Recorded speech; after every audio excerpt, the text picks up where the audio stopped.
चलिए दोस्तों, आज की इस वीडियो में बात करेंगे क्लास 12 वाले बच्चे, जो इंटरमीडिएट वाले बच्चे हैं, वो हिंदी में कैसे ज्यादा से ज्यादा अंक ला सकते हैं। देखो बुआ, कुछ करना नहीं है, जो मैं बातें बता रहा हूँ इस चीज को आप समझ लीजिए। आपका हिंदी में 99% अंक लाने की हमारी गारंटी है। बस देखिए, आपका हिंदी में जो भी टॉपिक है, जो भी सिलेबस मैं क्लियर करा चुका हूँ। देखो बुआ, यहाँ पर सबसे पहली बात है कि आपका जो एग्जाम है हिंदी वाला, हिंदी में 50 नंबर का ऑब्जेक्टिव क्वेश्चन करेगा। ये 50 नंबर ऑब्जेक्टिव कब कवर होगा आपका? जब आप पूरा चैप्टर पढ़े होंगे तब। मैं सारा कहानी, सारा काव्य खंड पढ़ा चुका हूँ हिंदी का क्लास 12 वाले बच्चे का। तो जो पढ़ लिए होंगे ना, उसका एको ऑब्जेक्टिव क्वेश्चन अटकेगा नहीं। आप व्याकरण से भी ऑब्जेक्टिव क्वेश्चन पूछता है, तो भैया व्याकरण भी हम कब का पढ़ा चुके हैं, समझ में आ रही है ना। तो ये 50 नंबर का ऑब्जेक्टिव क्वेश्चन आपका एग्जाम में कर देता है, ठीक है ना। तो ये आपका सिलेबस के अनुसार होगा। अब देखो आगे, उसके बाद निबंध 8 नंबर का पूछता है। तो निबंध कैसे लिखी जाती है सारा बात मैं समझा चुका हूँ। नहीं देखे अभी तक तो डिस्क्रिप्शन में इसका लिंक होगा, जाकर देख लीजिएगा। तो 8 नंबर का आपका निबंध आ जाएगा, ठीक है। आगे देखो,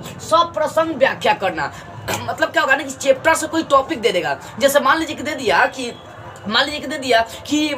रोज कहानी के बारे में लिखे, मतलब सप्रसंग व्याख्या करने का मतलब क्या होगा? कविता उठा के दे देगा, अब बोलेगा इसकी व्याख्या करे। तो वही बोला है, देखो सप्रसंग व्याख्या वाला जो प्रश्न है ना, वो 8 नंबर का पूछते हैं। कितने नंबर के? 8 नंबर का पूछते हैं सप्रसंग व्याख्या वाले प्रश्न।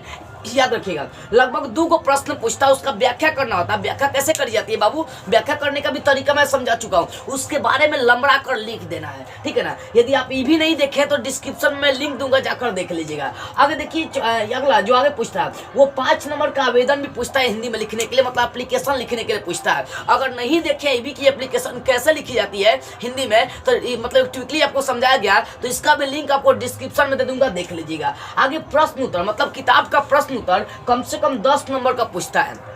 कितने नंबर का? 10 नंबर का पूछता है। तो 10 नंबर का प्रश्न उत्तर वही बच्चा जवाब दे सकता है जो चैप्टर पढ़ा होगा। आप 5 चैप्टर पढ़े होंगे ना, तो समझिए कि आपका 10 क्वेश्चन बचने वाला नहीं है, ठीक है ना। आगे देखो, सारांश, मतलब कहानी का जो सारांश होता है ना, 5 नंबर या 3 पूछता है, यानी 15 नंबर की कहानी का सारांश आपका पूछता है। कहने का मतलब दे देगा कि रोज कहानी के बारे में लिखे, बातचीत निबंध के बारे में लिखे, अर्धनारीश्वर चैप्टर के बारे में लिखे। सारांश का मतलब उस कहानी को शॉर्ट रूप में लिखना, छोटे रूप में, समझ में आ रही है ना। तो ये सारांश जो है ना, मैं पढ़ा चुका हूँ, सब कहानी का पूरा चैप्टर क्लियर हो चुका है। जो बच्चा को कम से कम 4 से 5 चैप्टर का कहानी याद होगा ना, समझो कि उसका ये अटकने वाला नहीं है। यानी कहानी का सारांश 5 नंबर का पूछता है।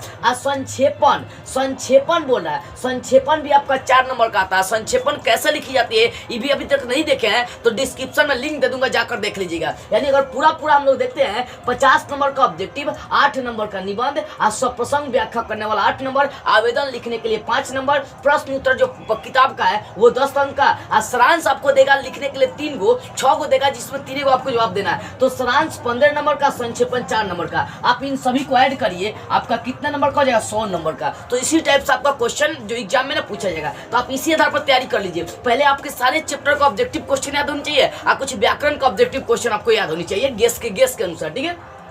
फिर आपको निबंध लिखना आना चाहिए, एकदम 8 नंबर का आएगा। सब प्रसंग, किसी भी प्रश्न का व्याख्या करने आना चाहिए, 8 नंबर। तो नहीं कर, देखो अभी तक आप निबंध नहीं लिख पा रहे, चाहे सब प्रसंग व्याख्या नहीं कर पा रहे, आवेदन नहीं कर पा रहे, तो अभी 1 से 2 दिन टाइम में जाकर बढ़िया से बैठ कर इसका तैयारी कर लीजिए ना, समझ में आ रही है ना। इन सभी प्रश्नों का जो चीजें मैं बताया हूँ कि निबंध, सब प्रसंग व्याख्या, आवेदन, प्रश्न उत्तर, सारांश, संक्षेपण, इन सभी का जाकर आप अच्छे से तैयारी कर लीजिए। इन सभी का लिंक मैं डिस्क्रिप्शन में दे दूंगा, देख लीजिएगा एक बार, ठीक है ना। तो बस आज की इस वीडियो में इतना ही। अगले वीडियो में हम लोग कोई और नई टॉपिक स्टार्ट करते हुए फिर मिलेंगे।